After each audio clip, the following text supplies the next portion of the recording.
Hello friends, मैं सुशील sir पढ़ेगा India YouTube channel पर आपका स्वागत है।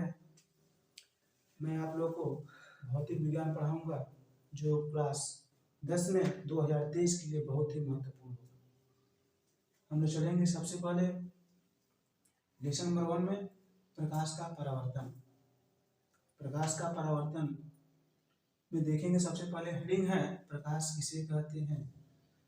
तो प्रकाश एक प्रकार की वह ऊर्जा है जिसकी सहायता से हम किसी वस्तु को देख सकते हैं, तो उसे हम प्रकाश कहते हैं। माना जाता है कि प्रकाश स्रोत के अनुसार जो प्रकाश क्रिया है वह दो प्रकार की होती है। एक होता है दीप्त प्रकाश स्रोत, दूसरा होता है अदीप्त प्रकाश स्रोत। दीप्त प्रकाश स्रोत उसे कहते हैं कि वे वस्तुएं चाहे वे प्रकाश स्रोत जो स्वतः प्रकाश उत्पन्न करती है या उत्सर्जन करती है उसे हम दीप्त प्रकाश स्रोत कहते हैं। जैसे में आप लोग का आता है सूर्य हो गया, जैसे में सूर्य, मोमबत्ती,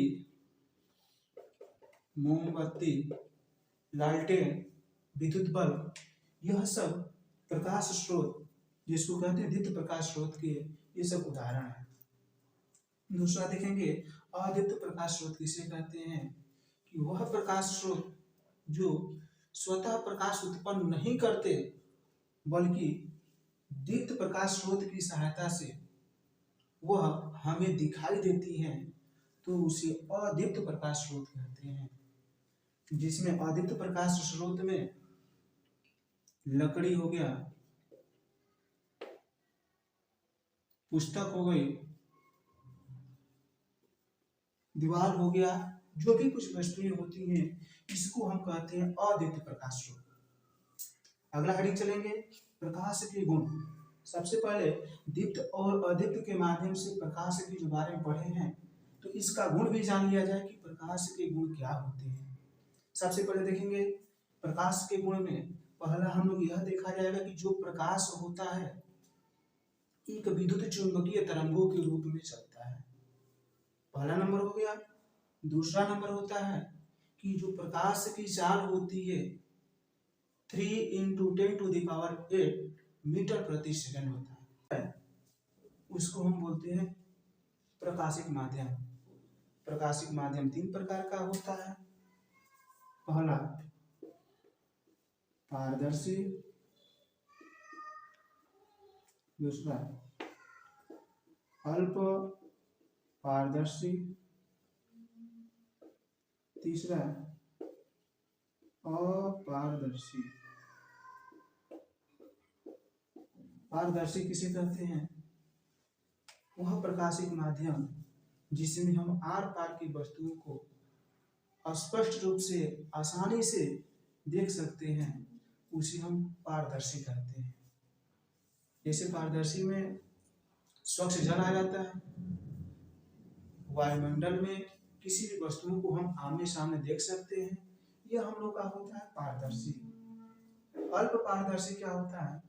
वह प्रकाशिक माध्यम जिसमें आर पार की वस्तुएं हमें स्पष्ट रूप से दिखाई नहीं देती है बल्कि उसका आधा भाग हमें दिखाई देता है, तो उसे हम अल्प पारदर्शी कहते हैं।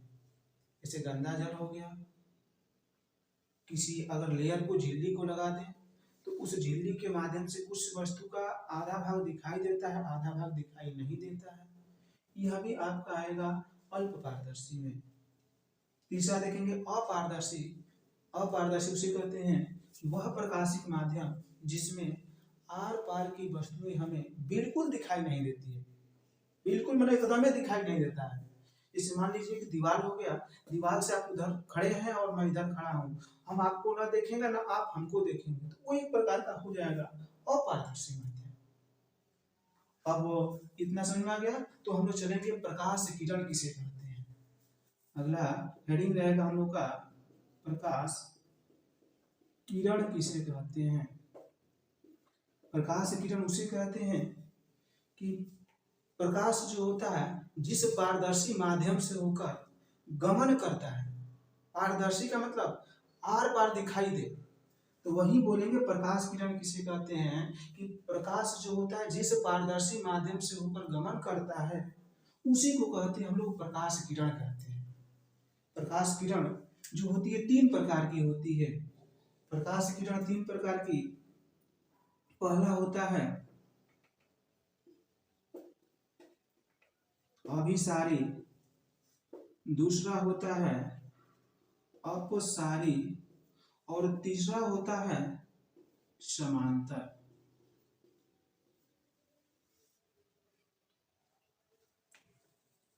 प्रकाश किरण उसे कहते हैं कि प्रकाश जिस पारदर्शी माध्यम से होकर गमन करता है उसे हम लोग प्रकाश किरण कहते हैं। और इसमें से एक भाग होता है जिसको पुंज भी कहते हैं।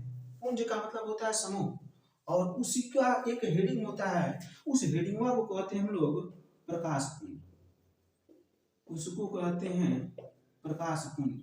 जिस प्रकार से हम लोग देखें हेडिंग प्रकाश किरण और प्रकाश पुंज को ऐसे परिभाषा देंगे कि प्रकाश की किरणों के समूह को हम लोग कहते हैं प्रकाश पुंज कहते हैं। और उस पुंज के माध्यम से प्रकाश पुंज को डिवाइड किया गया है 3 भाग, एक अभिसारी प्रकाश पुंज, एक अपसारी प्रकाश पुंज, एक होता है समांतर प्रकाश पुंज। तो पहला हम लोग देखेंगे एकदम छोटे से छोटे भाग में अभिसारी प्रकाश पुंज किसे कहते हैं। अभिसारी का मतलब होता है आना, जब सभी प्रकाश की किरणें एक बिंदु पर आती हुई प्रतीत, मतलब आती है, जब सभी प्रकाश की किरणें एक बिंदु पर आती है तो उस प्रकार की पुंज को हम लोग अभिसारी पुंज कहते हैं। अपसारी पुंज उसे कहते हैं कि जब प्रकाश की किरणें एक बिंदु से चारों ओर फैलती है, चारों ओर फैलती है तो उसे हम अपसारी कहते हैं। और समांतर का मतलब होता है कि सभी प्रकाश की किरणें एक समांतर रेखा में चलती है, उसे समांतर प्रकाश पुंज कहते हैं। एक बार और सुन लेंगे, अभिसारी, अपसारी और समांतर क्या है।